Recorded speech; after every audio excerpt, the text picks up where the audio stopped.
Meron tayong gamit. Paparating na raw sila. Bakit?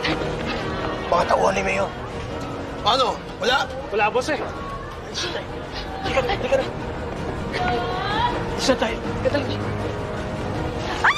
Aray! Ano ba yan? Ito ang iiba! Bakit tumitingin sa dinadaanan?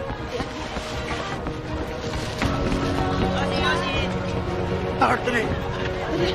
Ayun na pala sila doon, Marcel! Ayun na pala! Alis na kayo dito! Bakit ano nangyayari? Ano yung mahabol sa amin? Hoy! May sakay, takbo na kayo! Mga kasama, tulong! Ayun na mga Marcel!